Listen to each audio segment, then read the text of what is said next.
Good afternoon, dear friends and colleagues. It's my pleasure to welcome you all to this session organized jointly by JSF and the Irish Embassy.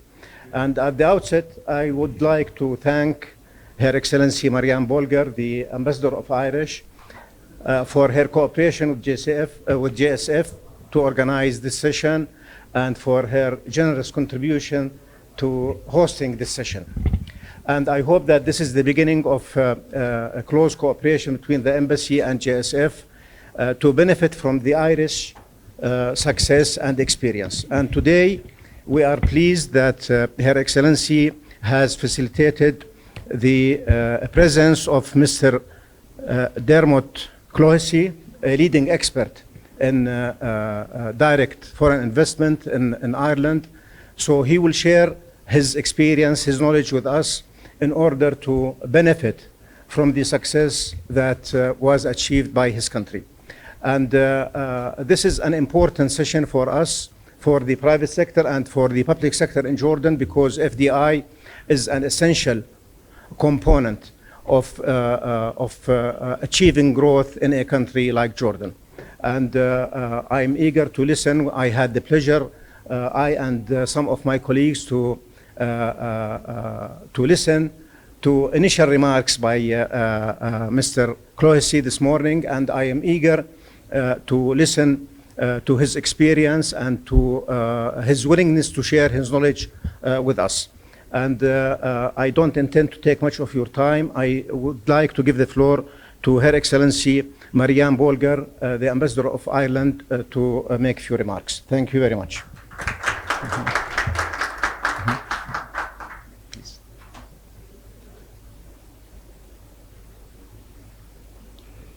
Thank you, Chairman, Your Excellency. Your Excellencies, distinguished guests, I would like to extend a warm welcome, or as we say in our language, a Céad Míle Fáilte to you all today, to this event, and to welcome you. It's the insight into Ireland's economic transformation, lessons in foreign direct investment.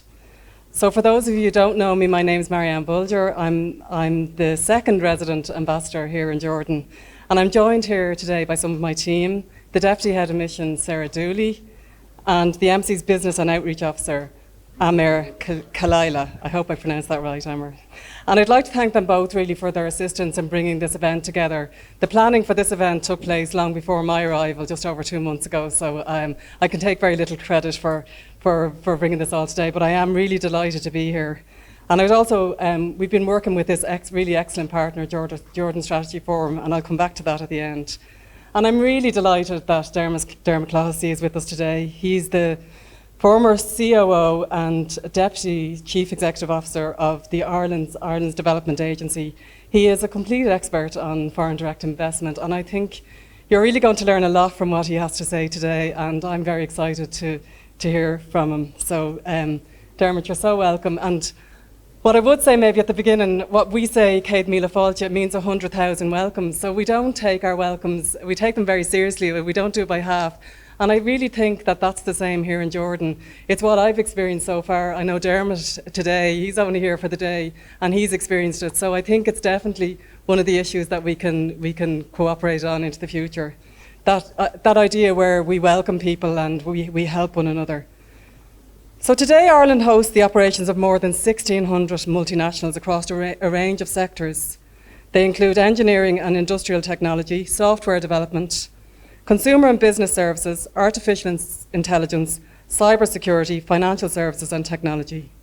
Of course, this success story did not happen overnight, and Dermot's presentation will outline the trajectory of growth for inward investment to Ireland. Earlier this year, the Government of Ireland issued a new 4-year trade strategy called Values for Ireland, Values for the World. And as you may be aware, Ireland currently has a non-permanent seat on the UN Security Council for a 2-year period until the end of this year. And this has given Ireland an opportunity to highlight its values-based approach, which is at the heart of our foreign policy and always has been. And now, more importantly, connected to all our objectives across government, including in the area of trade. So I'm delighted that we have this new strategy in place that is very values-based, and it also aligns very much with the implementation of the Sustainable Development Goals. So in the introduction to the strategy, the Deputy Prime Minister and Minister for Enterprise, Trade and Employment Leo Varadkar, said the following: "Many countries owe their relative wealth and prosperity to their natural resources like coal, oil, gas, and precious metals. Some grew rich through conquest and colonialism. For Ireland, we owe our relative prosperity to our land and our people, the goods and services which we produce and sell around the world. We depend on trade. Our success and living standards are based on a formula of trading goods and services internationally, our attractiveness as a place to invest, and our ability to enter into international free trade agreements with other countries." And I really do think that those messages resonate here in Jordan too. Foreign direct investment is now embedded as a key component of Ireland's economic success. I believe there's potential for cooperation between Ireland and Jordan in knowledge sharing and building institutional links, and I'd be interested in hearing your ideas on this as well over this presentation. And we aim to enhance the relationship in these areas between the two countries. We share similarities in terms of challenges faced and resources available. And while Ireland may be further ahead, I think we can jointly share these common aspects and lessons that we've learned to potentially fast-track Jordan's journey to achieve the ambitious targets set as part of the current reform and modernisation agendas here, including the economic modernisation vision. One of the Embassy's key objectives, and what I want to do during my time here, is to work closely with relevant partners in Jordan. Many of you are represented here today, and I look forward to building those relationships, to build trade and investment links. One of those partners is the Jordan Strategy Forum, and I'm delighted to introduce Executive Director, Her Excellency Nasreen Barakat. Nasreen has over 25 years of experience working in the public sector. She probably doesn't need an introduction, but I will give you a little bit of her bio. International sectors, civil society and the private sector in the areas of economic and social development. Nasreen was appointed as Minister of Social Development in 2012, Minister of Public Sector Development in 2011, and Director General of National Aid Fund in 2010. I had the honour of meeting Her Excellency recently in planning for this event, and I would like to thank her and her team for all the insistence, and the Chair and the rest of the Board for all their assistance in making today's event possible, and for sharing your vision for Jordan, and one that she is now going to share with you. So I will say shukran, gurb mila mahagut, thank you.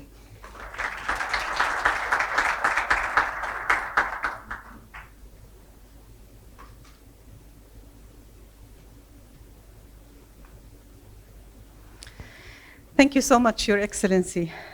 We at the JSF appreciate a lot your support and your big efforts to make this event happen today, so thank you so much.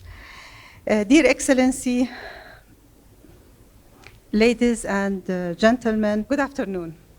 Our meeting today under the theme of knowledge sharing, so it's very timely indeed. If we look at the goals we've set in the economic modernization vision, we are aware that we need to create more than 1 million jobs and more than 40 billion investments over the coming 10 years to make it happen. This means that across the different sectors, jobs needs to be created in the coming years in order to make the vision, to achieve the goals of the vision. But before going into the big challenge of the vision, I would like first to give you a quick introduction about the Jordan Strategy Forum. The forum brings together more than 100 companies from the private sector, effective and leading companies, that they share the common standards in terms of good governance and best environmental practices. Companies of Jordan Strategy Forum, they employ mainly Jordanians and keen to employ also female Jordanians. Their support actually ensures the continuity and the sustainability, independency, and also credibility of Jordan Strategy Forum work. Therefore, we do thank our members on their contribution to the Jordan Strategy Forum. Our members had a very clear vision that the Jordan Strategy Forum, which was established in 2012, will be the think tank entity to amplify the role of the private sector in order to achieve the sustainable economy and ultimately higher prosperity for all Jordanians. We do this mission by working on both sides, the research, providing credible evidence-based research, and the communication and advocacy, promoting higher quality economic dialogue with all decision makers in order to create the positive change. Going back to the challenges which I stated earlier that were really put in the Jordan economic modernization vision, if we look at the gross fixed capital formation from the private sector and the public sector, we see that the trend is declining over time. This trend, if we compare it with Ireland, we'll see that it's much better, and that's why when I first met the ambassador of the Irish embassy, we agreed that let's go back again to the basics. Maybe sometimes we need to go to the basics in order to create the change that we want to see. If we dig deeper and look at the foreign direct investment, we will see also that the number is declining. Compared to the Ireland, we see that they've been able to make a breakthrough when it comes to foreign direct investment. Therefore, we tried to work on another actually indicator which I would like to share with you is the economic complexity score. The economic complexity score, it tells us whether we have a value-added industries that is able to sustain and create job opportunities, or it's not. What we see from this chart is that the economic complexity score has been also declining over time. This tells us that the Jordanian exports are more concentrated on on specific products that they are not really of a very high value added. In Jordan Strategy Forum, we did a number of activities in order to focus or to shed the light on the importance of the foreign direct investment. Among these was the Jordan Investor Confidence Index, the Jordan Investor Confidence Survey, and we were part of the Jordan Economic Modernization Vision formulation team. As well as we are now a member of the task force, which is assigned to put the executive plan for the investment and enhancing competitiveness for the economic modernization vision. But I would like to shed some light on the Jordan Confidence Survey, which we launched its results, the 10th wave, yesterday. The Jordan Confidence Survey looks at the current economic outlook, the investment attractiveness of Jordan, and the development in the business environment. It tries to assess the perception of the local investors of the business environment. We added during this survey a couple of sections on the economic modernization vision and the public sector reform in order to see their perception of these reform efforts. What was interesting to see that in this round, for the first time, there was an increase in the investment climate or in the investors' perception towards investing in Jordan. That increase was about 5%, and there was a decrease when it comes to those who are not encouraged to invest in Jordan.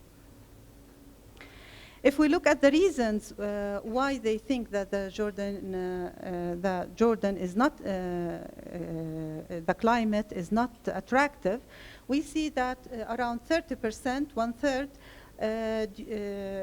give the reason due to the poor economic condition and weak demand and limited liquidity, among others.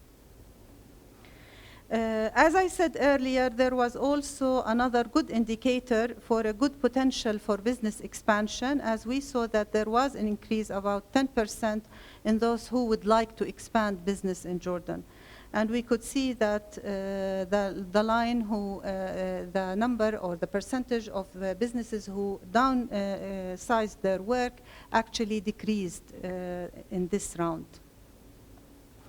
Nevertheless, still they see that the investment climate abroad is more attractive than in Jordan.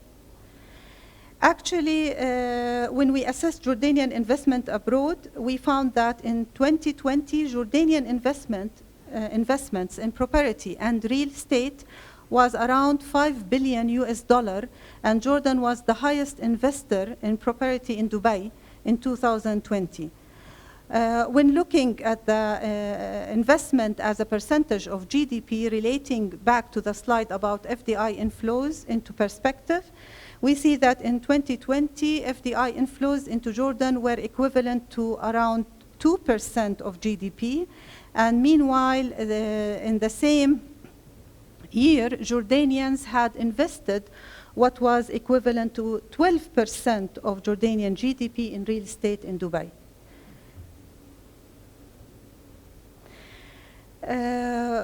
What was also interesting and to see that around 58% of our respondents believe that the new investment law will enhance Jordan investment attractiveness. And I would like on this positive note perhaps to give the floor to Mr. Dermot Clousey to tell us more about Ireland's success story in attracting investment, and perhaps you can shed some lights on how we can make Jordan more attractive to foreign direct investment. Thank you.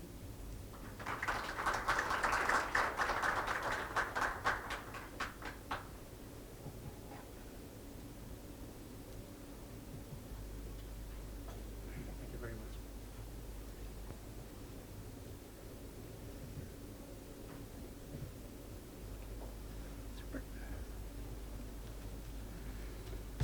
Good afternoon, everybody. And what a pleasure it is to share some time with you this afternoon about Ireland's experience in foreign direct investment, coming as it is in a time when your own national agenda is looking at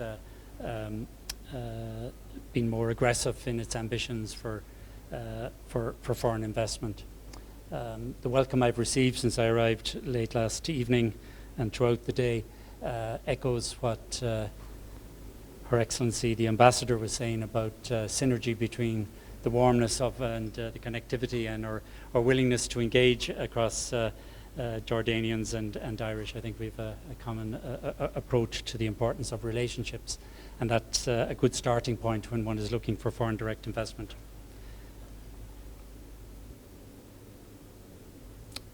I'm not going to spend a lot of time on my own bio, but I would just make the point. I come at things from an implementation perspective. I come from an organization, IDA, which is often associated with the tagline being target-driven, where it's about performance. So I would just highlight that point. And since leaving IDA, I've been working internationally as a strategic advisor on FDI and the lead consultant with IDI, who are working with the embassy on supporting this event. Just a little bit about IDI. It was established in 1989. Over 30 years experience working in developing economies with ministries at the decision-making level within countries' economic development agencies or ministries.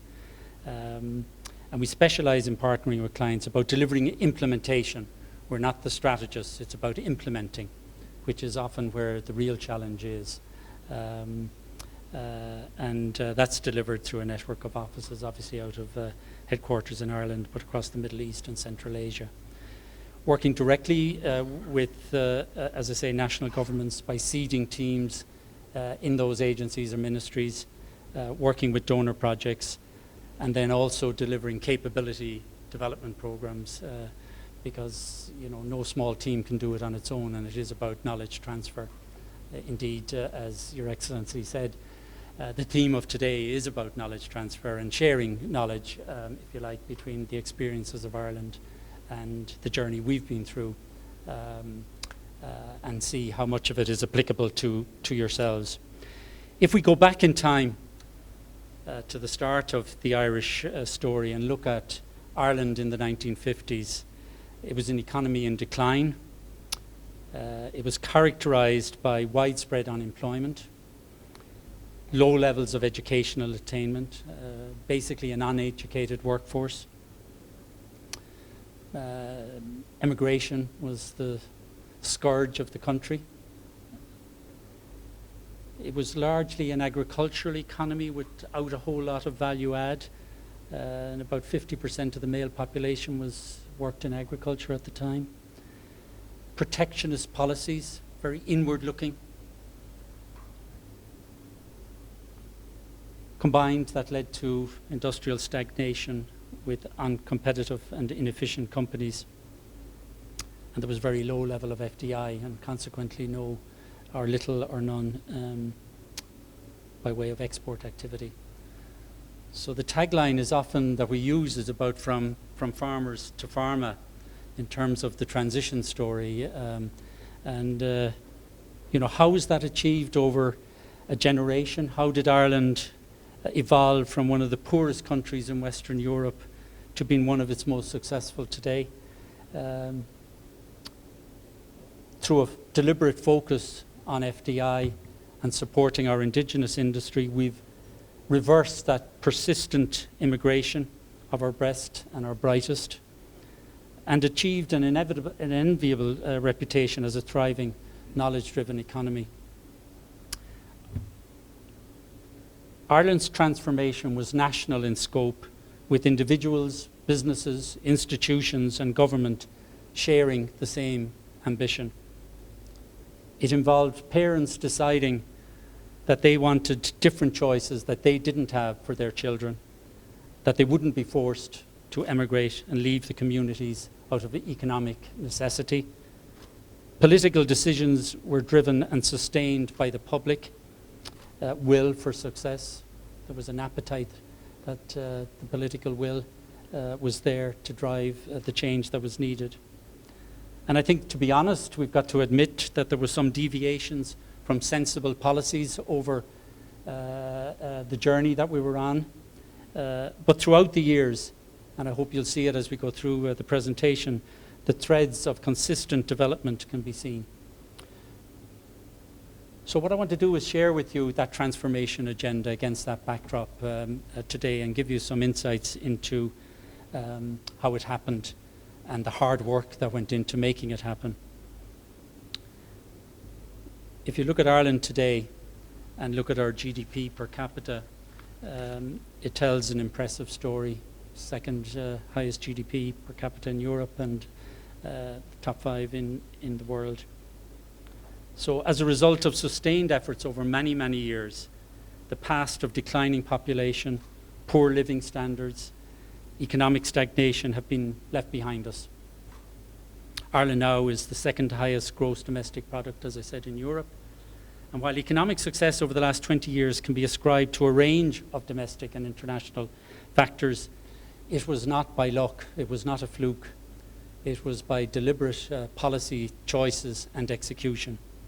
Ireland achieved its success through a combination of what I call sensible policies and pragmatism. At the heart of these policies was a belief in an economic openness to global markets, low tax rates, and investment in education. You can look at the growth in GDP over the decades, where GDP per capita, and you can see almost every 10 years it doubled. So while I'm telling a story that goes back to the 50s and the 60s, I think you should be seeing this in the context of you can join this journey way further down the experience curve and see what can be achieved in a 10-year period, which I think is important given the current plan that you as a country have. It's not unrealistic to think you can double or more than double your GDP per capita. Ireland's story was often told by others, not least through The Economist, magazine, which you might be familiar with. It had a famous front page article in 1988, which talked about us being, as a country, the poorest of the rich. The title, if I'm being honest, was probably well deserved. That year, Irish capita, or GDP capita, stood at $11,000, just 70% of the figure for the UK, and just a little over 50% of that in the US. Unemployment was 16.2%. You know, as you look at the Irish economy and you see the growth in exports,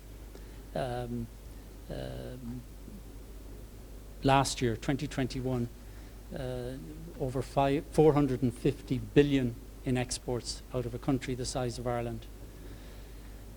Almost 70%, 68% of those exports come from the FDI sector. Half of those exports are in services, internationally traded services, and the other half are in physical product.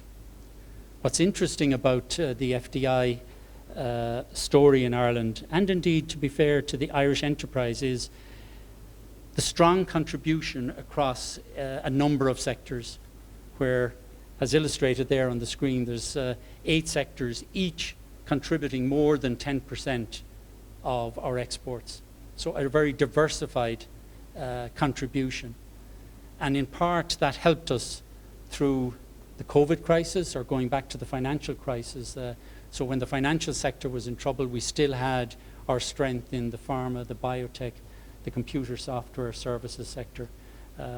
So that's a lesson, I think, that's important, that diversification has played an important role in driving the success. But we all know past success gives no assurances for the future, and Ireland does not rest on its laurels. I think it's important to recognise, and I know everyone in the room understands this, but FDI is probably one of the most competitive businesses out there. It's ruthless in its competitiveness. Why? Because of the economic benefits that flow from it. Everybody wants the economic benefits, the jobs, the export growth, what it allows governments to do by way of funding of social projects and building up country infrastructure. The global forces that Ireland has tamed and turned to its advantage in the past decades continue to drive change in global businesses. Business models and structures are changing. It's a fact of life. Ireland has experienced these changes through the leading edge companies with which we deal with and who have set up operations in Ireland. Some of them are virtual, and these do threaten and undermine established activities of current operators. As businesses have to reinvent themselves at an accelerated rate, so do countries. And I think that's an important message. We can't talk about how business is changing, but rest on our laurels if countries aren't changing, if you're serious about winning foreign direct investment.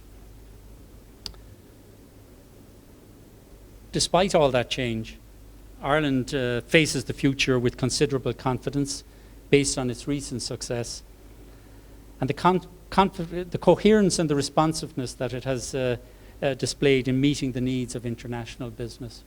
I think that's an important point. As a country, we remain ambitious, and it's good to see the ambition that has been expressed in the earlier presentation from Her Excellency. As it wants to move to ever higher levels of expertise and performance. Hence, our investment focus as a country has also been not just on attracting manufacturing and services businesses, but also attracting in research-led foreign direct investment, which is putting you at the cutting edge in terms of attracting investment. So let's look at a high level the model for growth and execution in an Irish context. The economic goal is very clear. Jobs, investment, exports, and innovation. Innovation ensures that you're staying ahead of the curve in terms of what's out there. There are 6 economic pillars, one of which is FDI, attracting new investors, but also expanding the footprint of existing investors. That's critical. Working with indigenous companies, or SME base, to help them sell on international markets. Supporting innovative startups, high potential startups, startups that will become significant players over time. Tourism, no more than yourselves, is an important source of foreign revenue. The agribusiness sector, critical to Ireland's economic base. And not dismissing or ignoring the micro businesses. We define micro businesses of companies employing less than 10 people, but it does spawn entrepreneurship, and it's an important part of our economic platform. And so there's sitting under those goals and those economic pillars is government's commitment to ensuring a pro-business environment. And that's not just rhetoric, that's real change in terms of supporting ease of doing business, competitive tax system, both corporately and at a personal level, looking after the SME ecosystem, and as always, the educational system.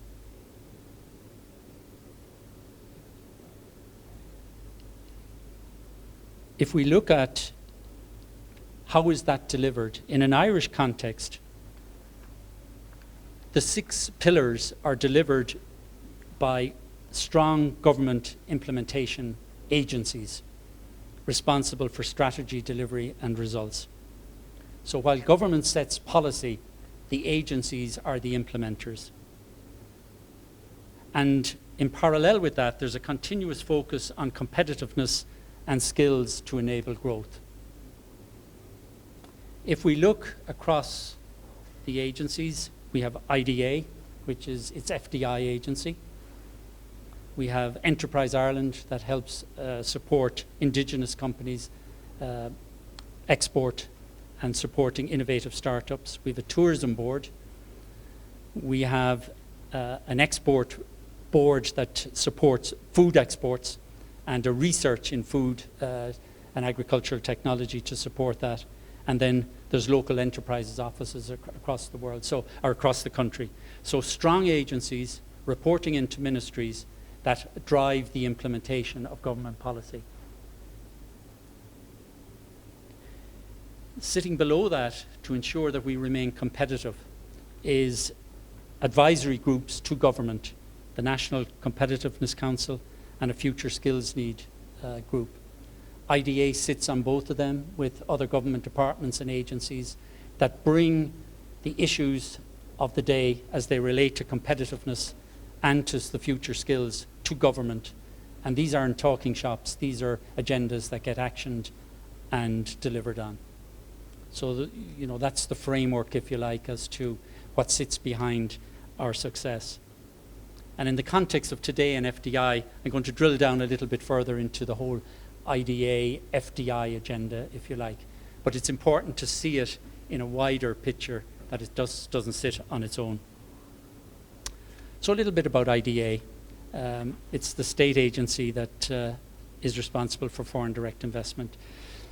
It's globally recognized as being best in class at what it does. That's not a boast, that's just a reality, that it's seen as having been very effective against the backdrop of the story I was sharing with you. It is responsible for marketing and promoting Ireland as a location for FDI. But that's only half of what the agency does. The other half is managing the portfolio of existing investors to ensure they remain in Ireland and reinvest in the country. In any one year, Ireland wins half its business from reinvestment by the current portfolio, in addition to the other half, which is new companies coming in. So any country that's serious about FDI needs to know and understand its current base and working with them to extract more business. We would like to think it's a learning organization. Thank you.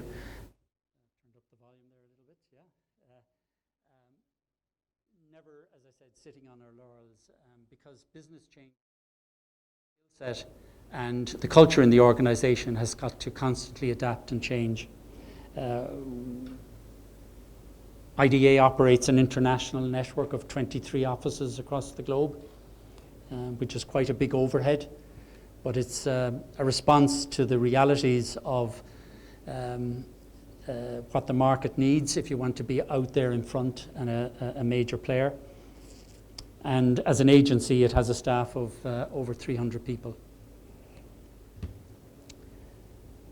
So, as I said, the Irish government sets the national and indeed regional policy, and IDA is the implementer. IPAs, like IDA, are implementers of government policy objectives. However, they can add and do bring an influence to policy direction. This is important, based on marketplace trends that they're seeing through those 23 offices around the world. Sectoral knowledge, competitor analysis, and leveraging relationships with multinational clients. In other words, taking on an advocacy role that they can bring to government to effect change.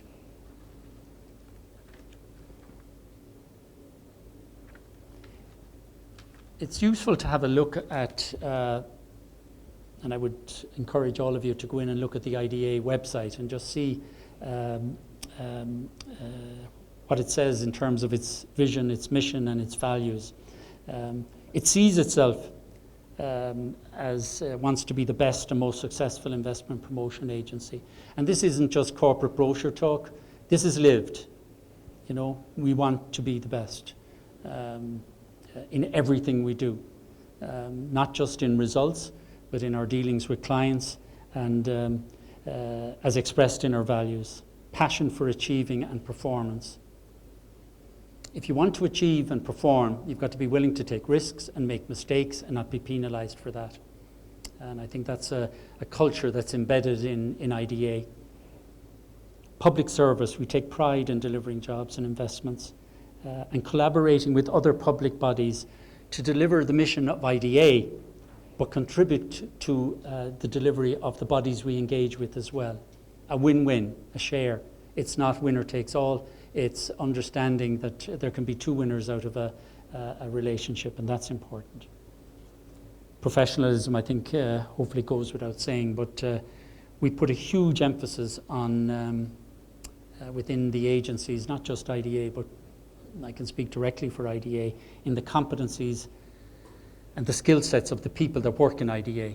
You can't be knocking on the doors of decision makers, of chairmen, CEOs, CFOs, unless you can talk as an equal in an intelligent way that is seen as solution driven to the needs of that multinational.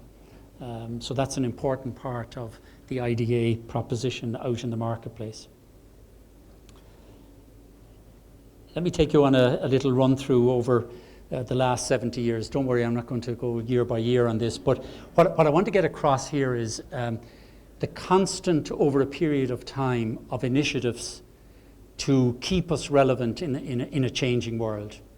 And you can view this, you know, run through from 1949 up to date and see what sort of initiatives you need to take as a country, you know, as you head out now on your 10-year plan. You know, it started with having tax relief for exports, so profits that were generated from exports. That was sowing the seeds for a low-tax environment. We won the first pharmaceutical project from Leo Pharma out of Denmark. Why was that important? It got us a foothold in a new sector, and we were able to reference sell that today has seeded how important that sector is to the Irish economy. We opened our first international office back in 1966 in New York. So government commitment to staff and put resources behind that. We were established as an independent agency in '69. Up until then, we operated within the Ministry of what's now Jobs, Enterprise and Innovation. And in 1972, coinciding with our pending membership of the EU, we opened an office in Japan. These were big, bold decisions by Ireland at the time to go right into Tokyo, open an office and start engaging with Japanese companies looking for investment into Europe. Obviously, I mentioned we joined what was then the EEC, or now the EU. This enhanced the market-seeking FDI, so we were now able to talk about a market of 500 million people and not just a smaller market of, at the time, was only about 3.5 million people. It's now 5 million people on the island, in the Republic of Ireland. the export tax that I spoke about got transitioned into a 10% corporate rate of tax for all manufacturing industry. We were then given powers to provide employment grants or headcount grants to companies. Why was that important? Up until then, we could only give capital grants, which was focused primarily on manufacturing projects. But by being able to give headcount grants, we were able to go after services business that weren't capital intensive, but yet give financial support to win people-intensive projects. We were also given mandate based on our track record to promote the Financial Services Centre, which has been a major success in Dublin back in 1987. And then in 89, a big breakthrough where we won a project just as significant as the Leo Pharma project was in the late 50s. We won the Intel investment to establish a fab plant. I was relaying this morning that at that time, the largest foreign investor in Ireland was a US company called Fruit of the Loom, who made T-shirts in Ireland. So this was part of that transition. And obviously in the Ireland of today, there isn't multinationals making T-shirts. That business didn't survive in Ireland, but was replaced by this new wave of technology investment. And going after the best in a particular sector, like Intel in the ICT sector, became a very important calling card. And if you look at the pressure under the common, the open market and developments in Europe, Ireland was under pressure to not have a preferential rate for one element of our industry. We had to move to a common tax rate. I think a lot of our competitors and maybe some people in Brussels hoped that we would have to default to a high rate of tax. But we stayed true to a low tax environment and again took the political decision that right across the board, irrespective of whether you're a retail outlet or an Intel, you pay 12.5% tax in Ireland. A low tax model was embedded and continues to be embedded, with the exception of the proposed changes under OECD rules, where a minimum tax for large corporates would be 15%, and that's across the globe. So that's just Ireland being compliant with international rules. But for the vast majority of companies, it continues at the 12.5%. We came through, as I mentioned, the financial crisis because of the diversity of what was there. We launched a strategy in 2015, Winning FDI. A title that was picked to remind us all that it was about winning. It was as much about winning as it was about FDI and the responsibility to deliver with targets over a 5-year period to win 900 new investments and 80,000 jobs over 5 years. In a target-driven organisation, it won't surprise you that they were met. And as we finished our 70th year in 2019, FDI's contribution to the Irish economy at an all-time high. 22.3 billion spent in the economy every year. As I mentioned earlier, 67% of all exports comes from FDI. And we use figures like this. This is the currency that we talk about in Ireland for FDI. It's not about just mentioning jobs, which are important. It's not just about mentioning capital flows, which are important, but it's about the practicalities of things like the spend in the economy. For every one FDI job, there's 0.8 of a job created in the economy. So for every 10 FDI jobs, there's 8 other jobs created in the economy. And this creates a consensus which is understood politically and by the wider public in support of the policies necessary to... I'm going to share a little video clip. It's only 2 minutes, but it tries to capture the transition. And what you'll see is it starts with a black and white clip of the first chairman of IDA, Dr. Beddy, and he's talking about, in the 60s, about the focus of IDA. You'll then see a clip from IDA's second CEO, Pádraig White, who is talking at the announcement at the time of Apple opening a computer production facility. And that vision, you'll see him talking about the vision of the future and the role of technology. Now remember, this is the 80s, and this is about bringing people along on the journey. And then it finishes with the current Chief Executive, Martin Shanahan, talking about the Ireland of today and the confidence. So fingers crossed that this all works.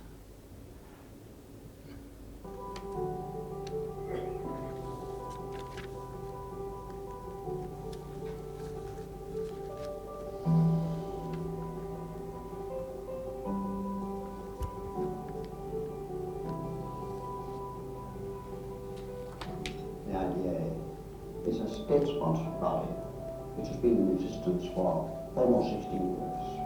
Its principal function is to bring about the establishment of new industry. In its early years, it concentrated on industries which would meet the requirements of the home market. In the past 10 years, 200 foreign-based industries have been set up in Ireland. These industries were set up by British, German and American interests. The computer industry is the outstanding growth industry of the next 20 to 30 years. More and more people are going to be using computers, going to be putting their information in computers. That's the future. IDA has been very successful in attracting investment in key sectors, including technology, business services, biopharmaceuticals, medical technologies, and international financial services. And these companies have had a profound positive impact on the economy. Across all sectors, technology is having and will have a dramatic impact on business models and the future of work. And Ireland is to the forefront of developing and attracting investments in key technologies. The idea is now attracting investments from more countries across the globe than it ever has in the past. And the quality of those investments continues to heighten.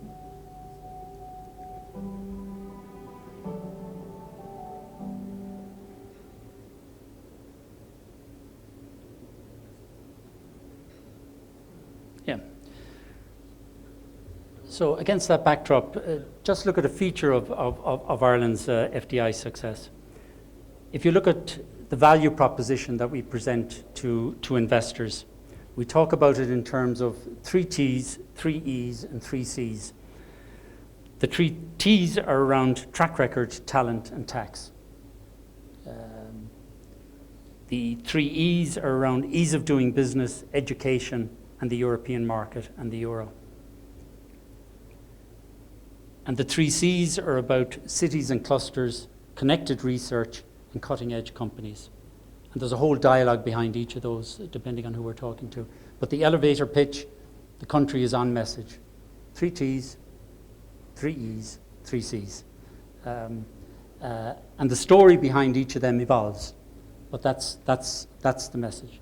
Underpinned by competitiveness, relentless focus on competitiveness. And it's important when you have that national proposition that it needs to be supported by a sectoral proposition behind it. So if I was talking to a group in medical devices or in financial services, the proposition around track record and talent would be tailored to that audience and that sector. So that's one lesson that's important, having a very clear proposition. Part of IDA's strength and its support from government and indeed the population as a whole is that it is not a Dublin-centric organisation, but it spreads the business as much as possible throughout the country, so it's relevant across the country. But in doing that, it's important that Ireland maintains its focus on remembering the country has to win it first before you can win it for a second time for a particular location. And sometimes, in my experience, countries rush to the location without the country having won the project first. So that's a lesson that Ireland, it's kind of in our mantra, win it for the country first, and then we'll do our best to regionalise it. We do focus on building clusters in the key regions rather than trying to disperse to build up competencies. That's important. And IDA sets annual targets for securing investments into the regions. We talk about the skills, and I mentioned it on a few occasions already, but the Irish success story is founded on a joint venture between mobile global capital investment and high-value human capital based in Ireland. Traditionally, the human capital was the Irish people ourselves, but in recent years, this has been focused on attracting some of the best of high-value mobile human capital. And in this way, we are not constrained by the size of our population. Obviously, one of the freedoms of being a member of the EU is the free movement of people. But if Ireland has to go beyond European shores to attract in talent, we have a progressive programme to attract in that talent. We take the big picture view. That's very reassuring for investors, that they see themselves talent protected by their investment decision in Ireland. And there's a track record going back to the value proposition that underpins that. Obviously, the commonality between all foreign direct investment is they need an address, a zip code, a location. And IDA manages an extensive land bank of properties, working in parallel with the private sector. So there's opportunities to go onto an IDA park or indeed a private sector park. The important thing is to have investor-ready solutions, whether it's an office, a utility-intensive site, plug-and-play solutions. We've been innovative in that. When you think back that the Shannon Free Zone was the first economic free zone globally, that was established back in the late 1940s. We'd like to think now, today, that Ireland as a country is a free zone. We don't, the same incentives, the same benefits, irrespective of location, are available to all inward investors. So Ireland is the free zone. That's well received by investors.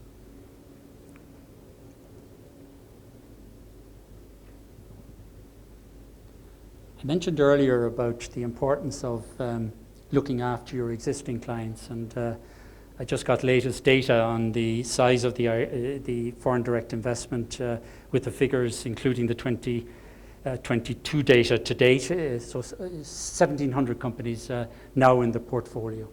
What's interesting is over a third of them have been here for more than 20 years in Ireland, and half for more than 10 years. And that's why we spend so much time and effort in looking after these companies. So is somebody like IBM doing what they came to do in Ireland 20 years ago, doing that today? No. But we were with them in the transition from being a hardware company to being a services company. And similarly, with some of the new companies born on the internet, companies like Google, eBay, PayPal, now well embedded and reinvesting. And our credibility, you can't claim to be the best in FDI unless you can substantiate it. And when you look at the top technology firms or the top financial companies, the top global players by revenue or capital base, we've a very high percentage of them. But to give you a sense of the target-driven nature, as leaders in the organization, and I don't think it has changed since I've left, we only have 9 of the top 10. Why haven't we got the 10th? It's that ambition to constantly keep pushing the boat out and not sitting on one's laurels. And, we want to be scoring 10s all the time, the top 5, the top 10, the top 20, whatever it is. And getting them to reinvest and telling the story behind them is important. I talked a little bit about the impact and the language of FDI and how you measure it in economic terms. We talk about for every 10 jobs in FDI, independently verify that there's 8 jobs created in the economy, supporting that through sub-supply services provided to multinationals. The amount of companies now with R&D activities, almost half the portfolio have an R&D mandate within their operations. We have a view in IDA that if companies that have come into Ireland haven't reinvested within a 3 to 5 year period, their competitive position in Ireland has diminished in terms of the corporate view of that entity and its relevance to the corporate agenda. So we're constantly pushing for reinvestment by firms that are in Ireland. And when you look at the contribution to corporate tax to the national exchequer, 70% of all corporate tax comes from the multinational sector. Over 33% of all income tax, personal income tax and social insurance comes from the 10% of the workforce that's working in foreign direct investment. And if, you know, my opening comment about how competitive the FDI business is, when you see those sort of numbers, you can understand why it is so competitive and why countries want to attract investment. IDA launched a new strategy in just coming out of COVID for the next 3-year period with 5 pillars around growth, transformation, region, sustainability and impact. What I want to share with you is the focus on sectors and the areas of opportunity that underpins that strategy. We talked about the technology sector and international financial services, but the emerging trends about technology adoption, supply chain reconfiguration, I think became very real during COVID. The future of work, sustainability, new business models, these are all change factors in the business climate. But from an FDI perspective, change is opportunity. And we look for areas of opportunity in those sectors and those emerging trends in things like cloud computing, artificial intelligence, 5G and beyond, big data, advanced manufacturing, connected health, etc., etc. And the further details in the strategy document. But before looking at some lessons, let me just conclude with what's in the strategy in terms of hard quantitative metrics, performance metrics that IDA is mandated to deliver in supporting government policy for FDI.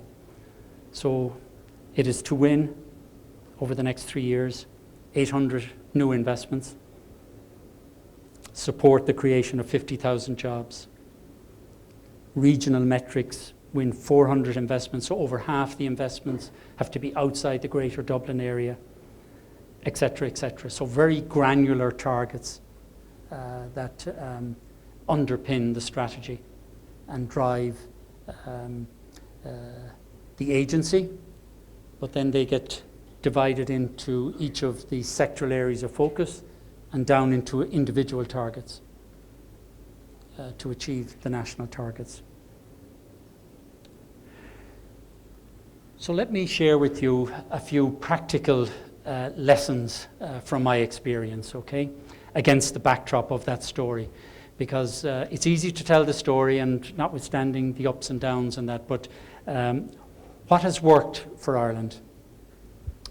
First of all, I would say FDI, you need stamina. It's a long-term game. You can't dip in and out of it. You're either on the pitch playing hard or you're not relevant. So stamina by IDA Ireland in the execution of its mandate, supported with consistency by government and its economic policies, constantly enhancing the business operating environment that government can influence. That is a core pillar.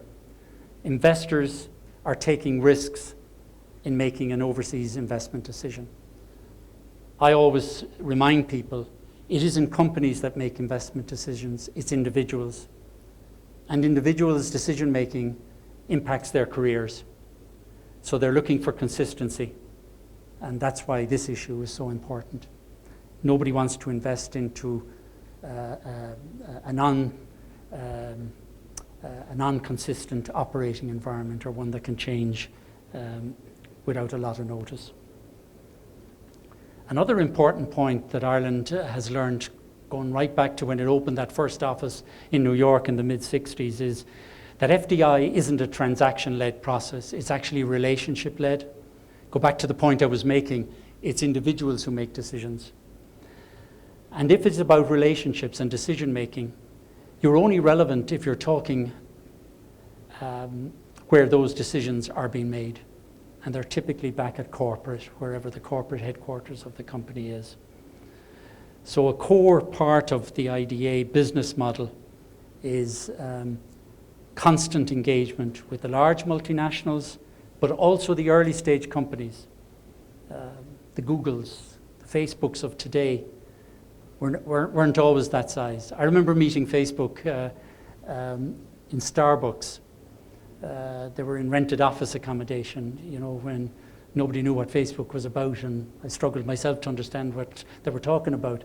But I was having coffee with them because they were getting traction in the marketplace and having those relationships. And then when they take on a scale that gets them ready for overseas investment and looking at the markets they want to be in, they remember those relationships and reach out. So that long-term game and forging relationships is critical. I mentioned our international office network. I just want to give a flavour of where we have the offices. Sometimes I think people think the Irish model is based on American investment. It's dominated by that. It's a very important market for us. But as you heard on the video clip, we're winning more investment from more countries than we ever did before. You look at the office footprint across Asia Pac, Africa, the Middle East, and indeed Europe, in addition to North America and South America, including Canada and Brazil. International office network, we would say, is a critical success factor in Ireland's FDI success. It drives new FDI.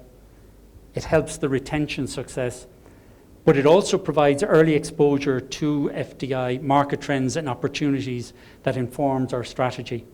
Getting companies to visit and assess Ireland and managing every element of these visits is a recognised differentiating factor for Ireland. Not just getting them to visit, but the way in which we manage that visit. We bring the value proposition to life. We bring the 3 T's, the 3 E's, and the 3 C's to life on a visit. We're very sectorally focused. We know where we can compete and win FDI. But equally important in being sectorally focused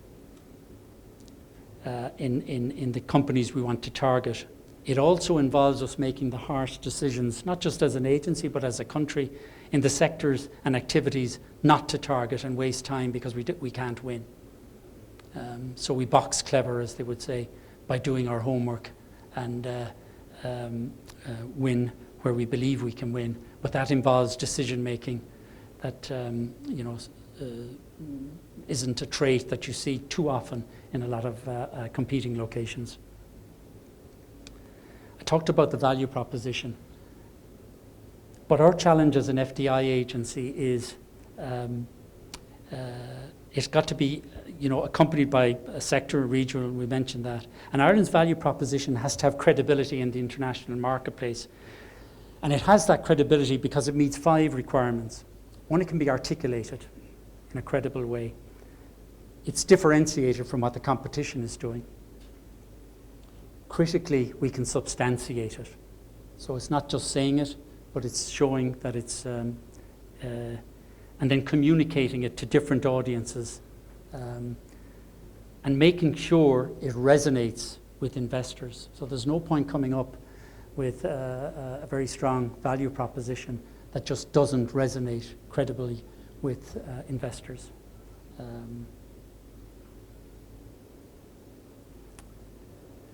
When you look in at FDI, one of the sort of the basic rules is to understand what sort of FDI is it. Is it resource seeking, like looking after companies looking for extractive industries, it was referred to earlier, oil, gas, whatever natural resources endowments countries have? Is it market seeking, technology seeking, or efficiency seeking?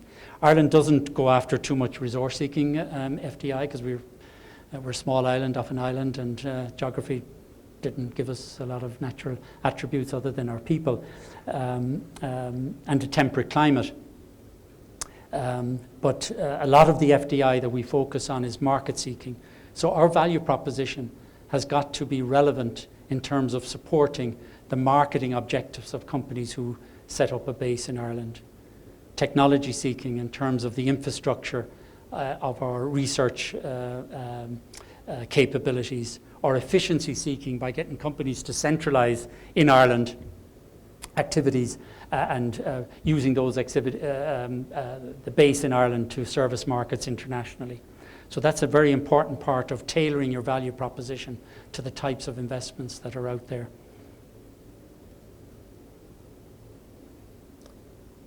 FDI is a contact sport, it's a human engagement, it's relationship-led.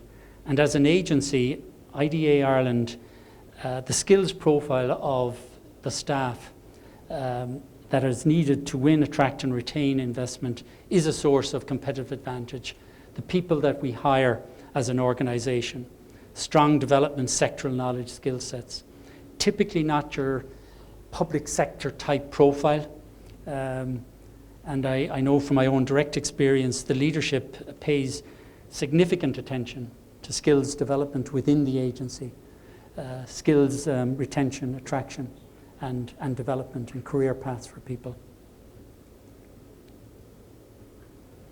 We talked about the importance of aftercare. Reinvestment doesn't happen easily. It's almost as difficult to sell as the original sell, because often you're trying to win a new mandate and it's a different decision maker.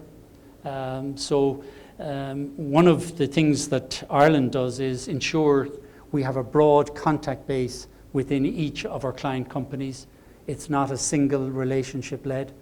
So we would have relationships with obviously CEOs, chairman, CFOs, head of manufacturing, global markets, you know, a whole range of relationships, so as we understand who are the decision makers as we try and get reinvestments.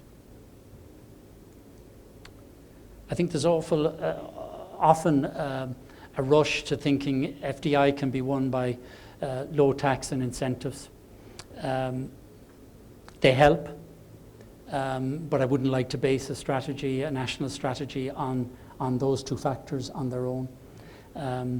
It is important to understand the role of tax and other incentives, how they play into the thinking of decision making by multinationals. No company wants to leave something after them in terms of an incentive. You know, they'll take what's going. But sometimes you hear, well, we lost this project because we weren't able to compete with somebody else. Our incentives weren't as good. We don't accept that at face value in Ireland and in IDA. You know, if we lose a project, we spend a lot of time talking to the company to understand exactly why we lost it. And it's not always about incentives or just tax. There's an awful lot of companies in Ireland out of that 1,700 that don't use Ireland as a tax base at all. They're cost centres, they're efficiency centres for their operations. And if tax was a driver of FDI on its own, a lot of countries makes Ireland's 12.5% look expensive. There's a lot cheaper rates of tax, particularly in the Middle East, for example, where a lot of countries offer a zero tax, you know, and Singapore and other competing countries offer rates that are more competitive than Ireland's 12.5%. So tax on its own isn't a driver, and it's important to understand where it fits in the selling process, and that's an important lesson that Ireland has learned and understood. The investment in education, I can't emphasize this enough. Why is this important, and why is the future skills group important? Because if there's a need to have a skill set for FDI, a graduate is going to take 4 years to come out of university, a couple of years experience, so you need to be 5, 6, 7 years ahead of the skills needs to be relevant to the trends in FDI. And that's why it's so important, and that's where I think Ireland has maintained a competitive advantage.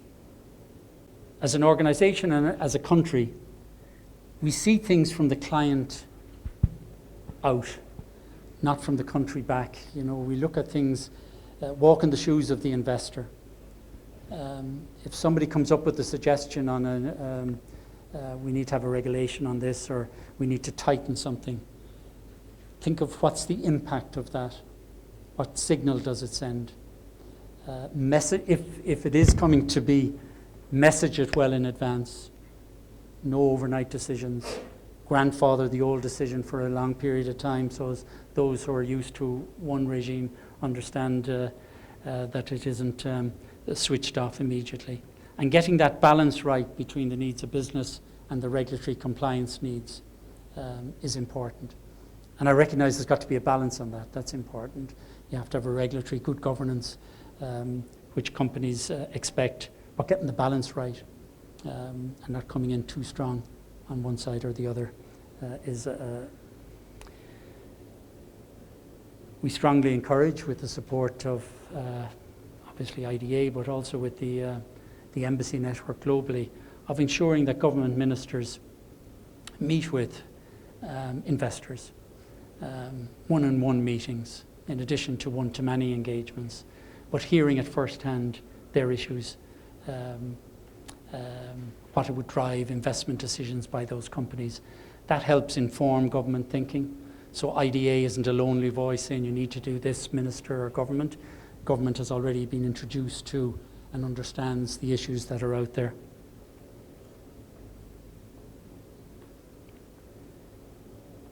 Strong marketing collateral is important, but this comes with a bit of a health warning. Marketing collateral and advertising campaigns help condition the environment. On their own, they won't win you an investment. So it's a waste of money spending a lot on international campaigns if it's not backed up by bringing the message one-to-one with companies. So it is about conditioning the market.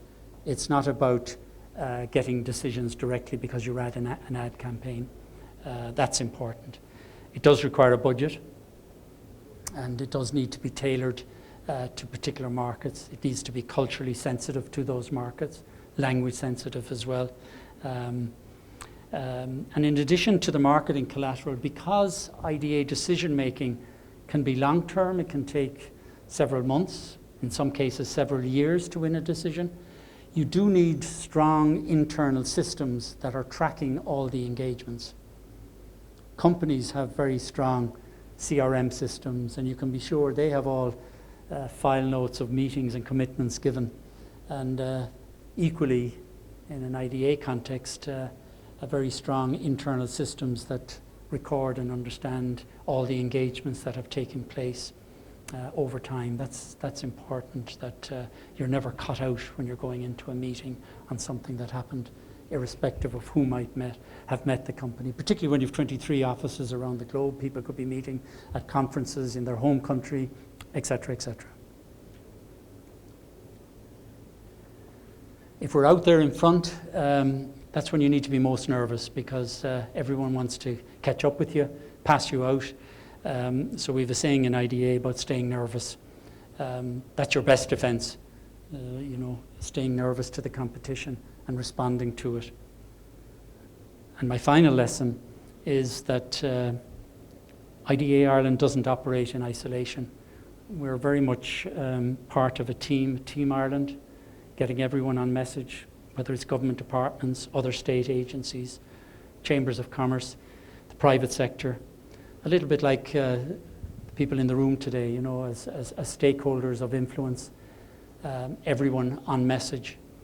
And whatever the value proposition is for Jordan, the stakeholders in Ireland are on message and can articulate the 3 C's, the 3 T's and the 3 E's and talk intelligently about them. That's an important part of the winning formula. So with that, let's open it up to the floor, and I hope you found that informative in terms of particularly the lessons learned, the practical lessons, and hopefully, they can be heard and acted upon in a way that's tailored to the realities and the nuances of the marketplace here. Thank you very much.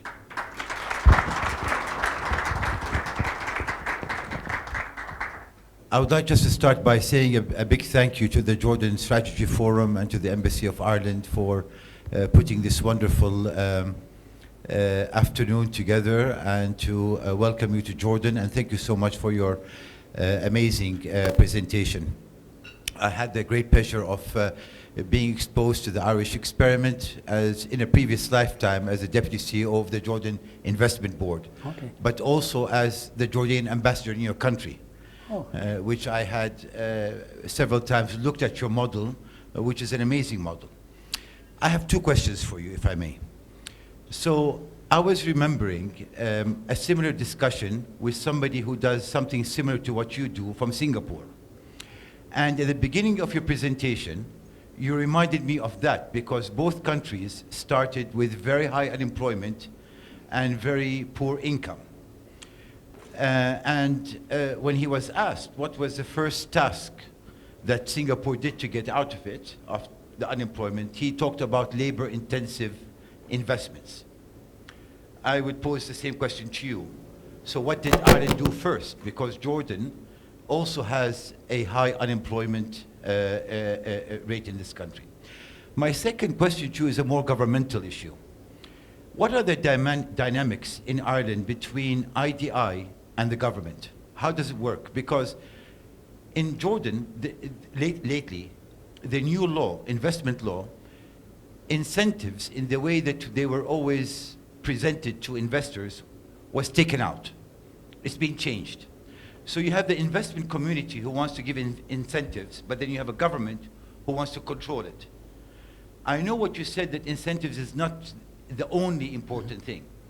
But so what is the arrangement between IDI and the government to safeguard the investment environment in the country so it doesn't change, or it is consistent as much as possible and decisions aren't made separately, because that will hinder your work? Okay. These are my two questions. Where do you fit in that map? Yeah, sure. Thank you. On the Singapore question, yeah, similarly in the early 70s, 80s, we went after labor-intensive, job-intensive investments. Why? Because labor costs were low and there wasn't the same level of sophistication in capital investment machinery. But that caused a lot of pain as technology advanced, and just as I relayed the story of Fruit of the Loom and having to see jobs exit in particular sectors like the textile sector in Ireland as you transition to higher end jobs. So that was a painful part of the transition, but it was at the core. There was a political imperative because of high unemployment and to try and stem the tide of emigration. But the reality was and remains, you can't falsely hold on to business that doesn't fit the competitiveness environment in which that business is operating. So whether it's in an 80s environment where labor costs were low, to a case where that's not the case now, that transition had to happen in Ireland. On the incentives, so IDA sits as a state agency, but reports into our Ministry of Jobs, Investment and Innovation, which I suppose would be similar to your Ministry of Investment here. IDA gets its budget annually from the ministry, and as I said earlier, the ministry sets the policy. In setting the policy, there's clear understanding of what is the incentive offering to clients in terms of what is the financial offering by way of tax or grants, capital grants, headcount grants, R&D grants, R&D tax credits. So the ground rules are very clear. What IDA has flexibility on is how much it needs to pay out in grants to win the investment within the rules that are allowed by the EU, if that makes sense. So in terms of how much you can give by way of capital support, there are limits set by the EU. For example, does IDA always pay up to the top limit? No, we try and win the investment at the lowest possible cost to the exchequer. But the ground rules are understood both by government, by the agency, and as a result are very clear to the client. And I think that's important because too often I think the whole sort of incentive environment can look very grey to an investor, and I think openness and transparency on what's available and consistent execution of that is a key part of the proposition, if that makes sense. So the fact that we're a state agency reporting into a ministry ensures that that harmony is there. Hopefully that answers the question. Thank you, Dermot. If I may call you on a personal basis. Absolutely, we're among friends. I'm Marwan Juma. I'm from the IT sector. Been in the IT sector for the past 33 years, both the private sector and a short stint in government. Okay. A very short one. And while you were presenting, I was texting my friend and colleague Kareem Qawar, he was the Apple dealer back in 1990. We dealt with Cork in Ireland. Okay. And so, yes, you have come an amazingly long way, and congratulations. This has been a very interesting and enlightening and frustrating presentation. I'll be very honest, because you're preaching to the choir. Yes. We've heard this, I think, many times here in Jordan. Yeah. And it's amazing what you've done, continue to do over the years. My question is, Ireland went through a paradigm shift, I think, in the 50s and 60s. You felt your backs were against the wall, you had to move. While we have a plan in Jordan now, a 10-year economic vision plan, and I think you may have heard that today in your meetings with my colleagues. Yes. The frustration and the concern is in execution. How do you ensure execution when you have a government that has been over the past 15 years stuck in a crisis management mode since 2009 and concerned with basically what happens at the end of the month, let alone looking at long-term goals? And how do you ensure execution and create that sense of urgency and paradigm shift when, in all honesty, we can no longer attract and retain talent in government? Because at the end of the day, the government has to execute. So how do you address those? I don't know if you can answer that question anyways. No, but I understand where the question is coming from, and I understand, that sense of frustration insofar as, how many times do people need to be told the story of what needs to happen and trying to make it happen. At a practical level, and I said at the onset, we try and come at things from a pragmatic approach. Sometimes the agenda can be daunting because there's so many things that need to happen. Rather than somebody being given a role that is decluttered from all that's going on and having a singular mandate to drive a couple of some of the lessons learned, if you like, in terms of that I spoke about, and get a couple of early wins. So whether it's picking a few countries to go out and try and win investment from, homing in on narrowing down even the number of sectors and showing the model that's one, looking at the hiring policy within the IPA, that it has the skill sets to go out and engage. A couple of small things that are can show some return. So that's at one end. The other way to come at it is, and looking at the figures that were put up on the screen by Her Excellency earlier, how can you take that 1 million plus jobs, okay, you've divided it out sectorally. So what does that mean in terms of healthcare going to create, I can't remember the figure, but say it was 85,000 jobs. So who's worrying about the 85,000 jobs? It needs to sit on somebody's desk and a team of people who are going to put a strategy around generating 85,000 jobs in healthcare. And what do we mean by healthcare and doing all the... so it's the drilling down, I think, is where the thinking needs to happen. And sometimes, and I know there was resistance when, IDA would have stretch targets for people. The drilling down means personal responsibility and taking ownership of an element of... and sometimes you get resistance to that because it's easier to keep it up at 30,000 feet and not worry about, so it is about driving a performance culture and personal KPIs. One of the challenges in the public sector, I don't know if it applies here, but it does in Ireland, that you don't have reward systems, of KPI performance reward systems. If you're trying to accelerate an aggressive agenda, I think everything should be on the table in terms of the business model that a country would take on to try and drive implementation.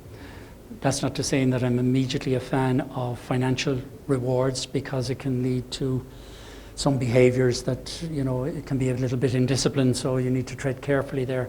But there can be reward systems that are, reflective of the effort that goes in.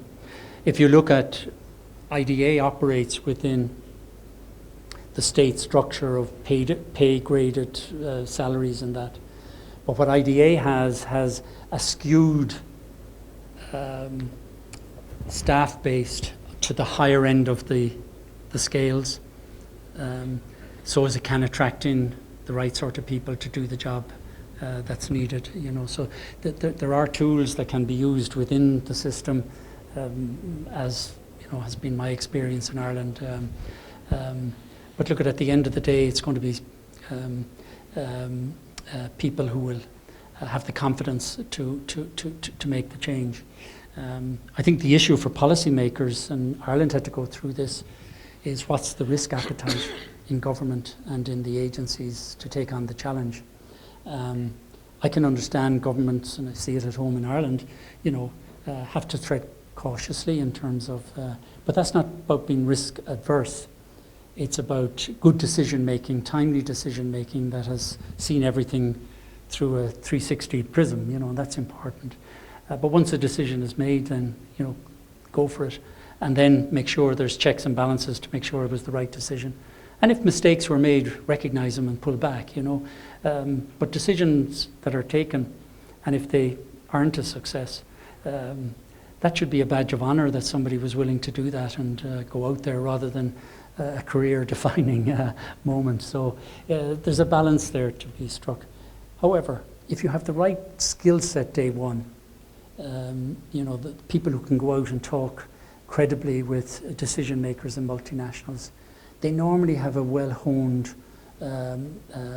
antenna in terms of risk and how far they can stray within the rules and regulations of the. One of the biggest challenges in one of the roles I had in IDA was for a period I was head of property. And property is a very sensitive area because you've got to be careful of, you know, you're buying land, you're selling land and all of that.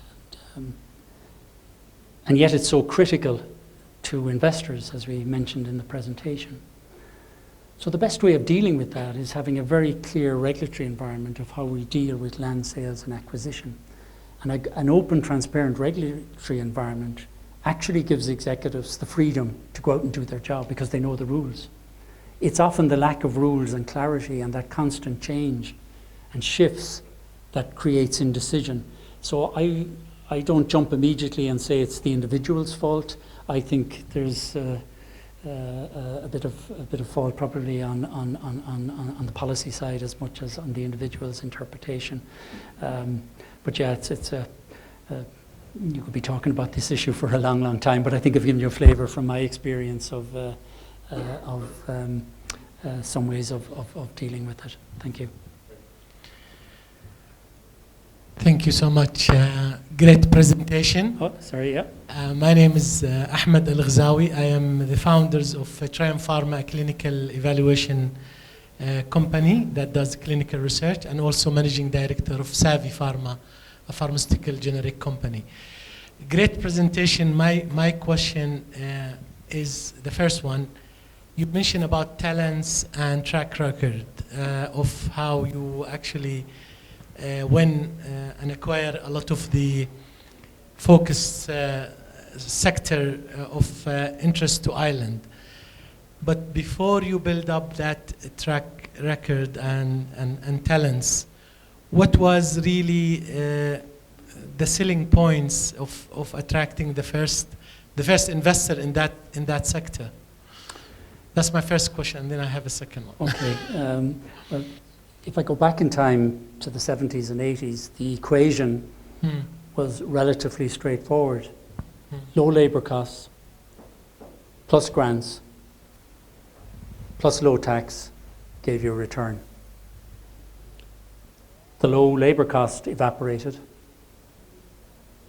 you know, as the economy grew, so that the model had to change. So it was a very crude model initially. There was an abundant supply of labour that was underutilised, and a lot of the activities were skill sets that could easily one could be trained as opposed to being fully educated into it. So, you know, through training programs, having come out of high school, people could learn how to make T-shirts or make bandages or hospital supply materials, or whatever.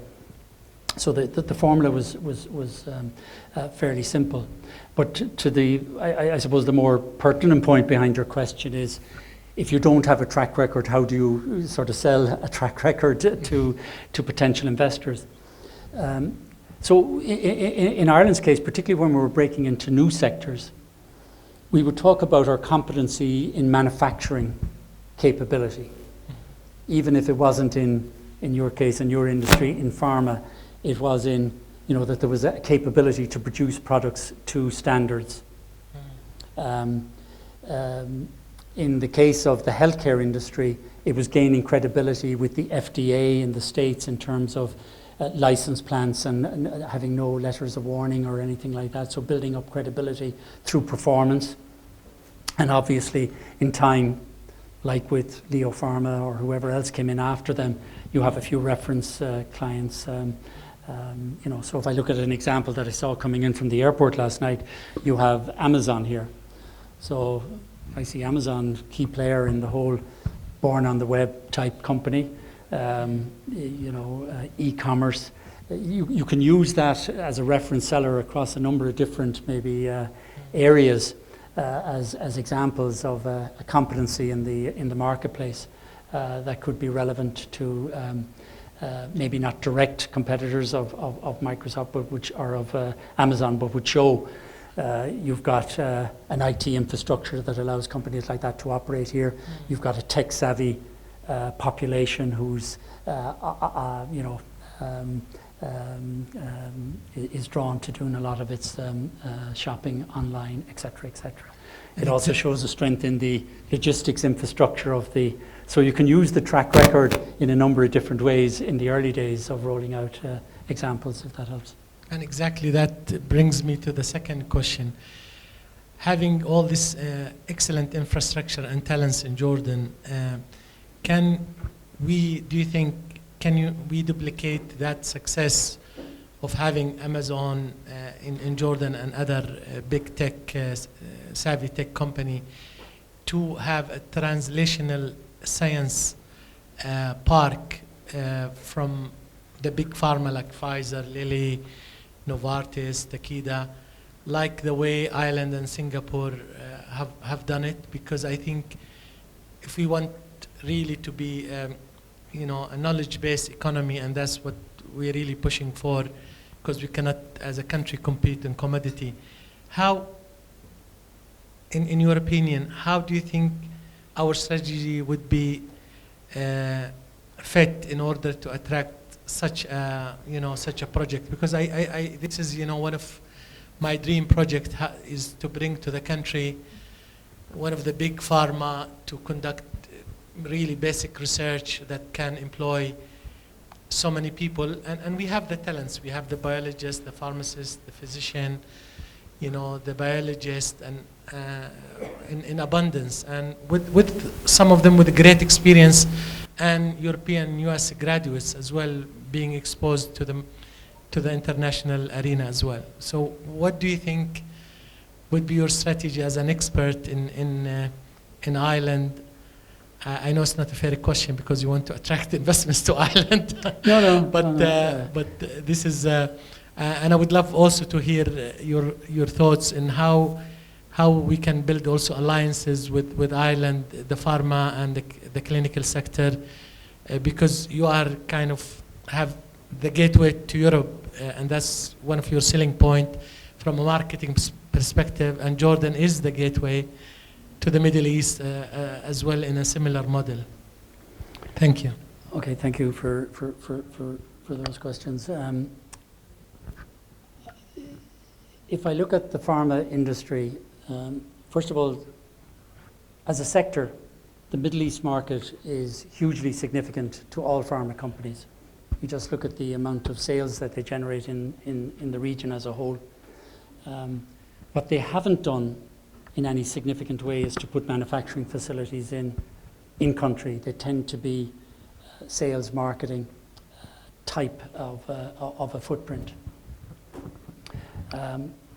And I think that probably says that if you're interested in attracting in those companies, there's a stepping stone to getting a manufacturing facility. So it may well be activities that support data management, profiles for drugs coming down the market. I know a lot of pharma companies, for example, they look at parts of the Middle East and diseases like diabetes and see opportunities for honing products that can meet that need.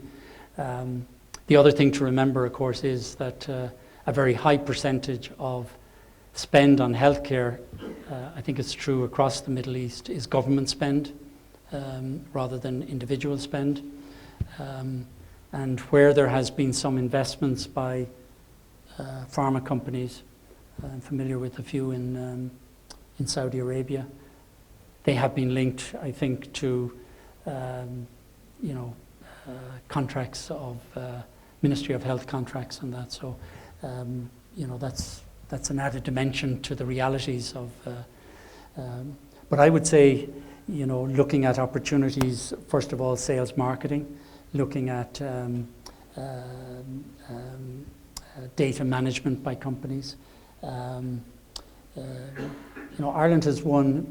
When you're looking at the pharma industry in Ireland, you might think of the big plants producing drugs. Yes, that goes on.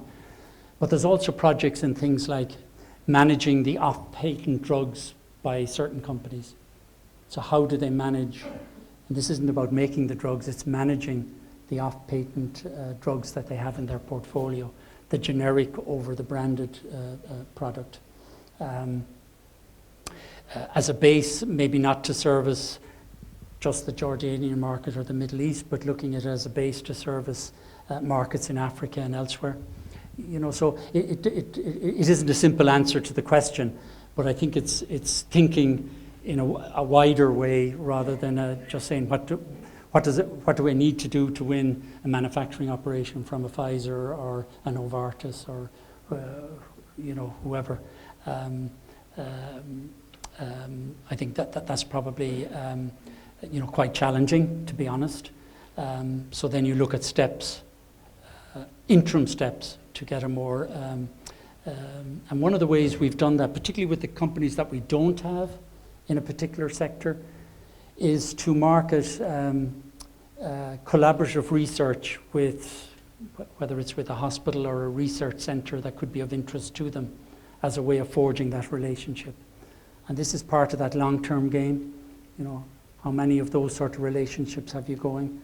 And over time they can lead to something else, and you seed confidence and the relationship grows. And this is where the stamina is needed, as opposed to getting frustrated when you knock on the door of Pfizer or whoever and they say, we're not interested, and so what do I do now? So the strategy has to be broader than just dealing with a no from a company, but steps to get a yes, which may not be what you're actually looking for, but something that would lead towards what you're looking for. It's interesting from our experience, the first investment by companies, and I think this is pretty true across the sectors, is always way smaller than the second investment. The first investment is testing the waters a little bit. When Microsoft came to Ireland first, the initial investment was for 80 jobs. Microsoft would have probably about 3,500 jobs in Ireland today. So it was about just seeding a small team, getting comfortable, stress testing and substantiating the value proposition. And that's what it took to get, being able to put up the logos and talk about all the jobs, etc. So the challenge for a country is to have as many of those small investments coming in that will become the feedstock for reinvestment and bigger projects. And that's why when I was sharing with you the IDA strategy, both the strategy up to 2015 and the newer strategy, you don't see a figure there about capital flows. The key target is the number of investments won. You know, it was 800 projects for the next number of years. It was 900 for the previous 5 years. That's more important about being relevant to as many companies as possible and looking after them like you would your own children, you know. You've got to rear them, you know. It's as basic as that, you know, using the parenting analogy. But you know, I think setting an investment target, a project target, has served Ireland well, rather than just chasing a capital investment amount. And don't worry about the size of those investments coming in. They will scale up, a number of them. Some will fail, but it is about portfolio and being relevant. And every one of those decisions, remember, are a validation of your promise to the investor, your value proposition.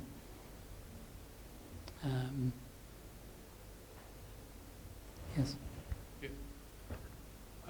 Thank you. I would like to extend also a thank you to Ambassador Marianne Bulger and yourself for this great presentation. I would like to ask a couple of questions.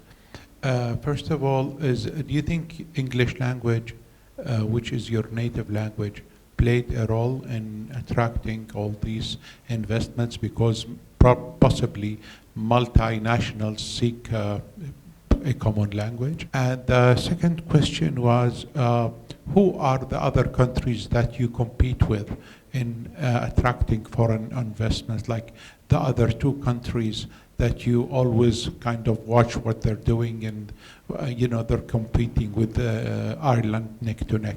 Thank you. Thank you. Two very good questions. Yeah, I think the English language was didn't work against us. I think it worked in our favour. However, I talked about efficiency-focused or led FDI, and one of the big success stories in terms of efficiency-led FDI has been what started off as call centres but is now technical support centres, multilingual technical support centres in Ireland with multiple languages. So where we brought in French speakers, Italian speakers, Mandarin speakers, whatever was needed to service that market. But getting the efficiencies of doing it instead of country by country, centralizing it in one location and serving that market. So, you know, if you're looking at opportunities to leverage off of your telecoms infrastructure and being labor intensive, call centers, technical support centers, where you can have access to different languages can be a feature. But interestingly, this is where, you know, you can differentiate yourself. So if you've got French speakers celebrating or feeding into and answering calls from the French market, those people in Ireland take French holidays, French national holidays. So they're on holidays on Bastille Day, not on St. Patrick's Day. They culturally operate as if they're in France. So that's part of the secret sauce, if you like, in terms of success. So, you know, that's just a point that I would make on the language. In terms of the competitors, well, one was mentioned already, Singapore. We watch very closely what Singapore do. A lot of similarities, a small sort of small country with a big market behind us. We see Ireland as somewhat similar, a small country with a big market behind us, Europe. We would have huge respect for the Netherlands, Switzerland. But there's a couple of outliers out there that we keep an eye on as well. They do very creative things. And if I could point you in the direction of Costa Rica, have a good look at them. They've done a lot of very good things in a short period of time, and they've built up a medical device sector and some other sectors as well. Again, a small country. Geography hasn't treated them well either. It suffers from exposure to inclement weather and unstable ground conditions and the like, but has really been a very high performer in terms of FDI attraction. Ireland wouldn't go head to head with it, but anybody who's gaining market share in medical technologies, where we see ourselves as a leader, we watch. It's part of staying nervous, as I mentioned earlier. So there's a few examples. So there are regional players and some national players that are doing a lot of creative things. It's well worthwhile looking at the websites of these countries and how they present themselves. And one of the things they do, talk about track record, they're rich in testimonials. They have investors talking about their experiences, and I think that's something that could be taken away from this session that could have implications. Don't assume everyone knows what's going on. They don't, people are busy, and they pass that Amazon building as I did last night and say, well, I say what's going on in there, that's interesting. So I think you need to get the message out, and in my experience, companies love talking about their company, so people don't shy away from, sharing their stories. You should always do it, obviously, with the support of the company, and never use a logo that hasn't already been cleared by the company, etc., etc. But that's an opportunity for relationship building, So that's the way I'd answer those two questions. Thank you very much. I'm conscious of time, so thank you very much. And just a word of thanks to the ambassador for facilitating the event. I wouldn't be here only for the embassy and the team on the ground. But I think what I felt when I arrived last night and through the meetings today was I was coming into something that had started some time ago and is building. And nobody wants it to end with this session, that it has a future, and I think that's what we all want. So with that, I'll leave the stage. Thank you so much. Very inspiring session, to be honest. We could stay for another couple of hours. I think we are interested, and as I said earlier, maybe we need to go to the basics. I think we've been talking about foreign direct investments for a while, but not materializing things on the ground as we should. So that was really inspiring. Thank you so much. And also we will have one very important dimension is really the agencies, as you mentioned earlier, the public sector agencies. Probably maybe we will have another session again in collaboration with the Irish Embassy to learn about their journey with the public sector reform. They've done a great job when it comes to public sector reform. They were able to do it over phases, phase 1, phase 2, and phase 3, and without that, actually many of this work could not really happen. So keep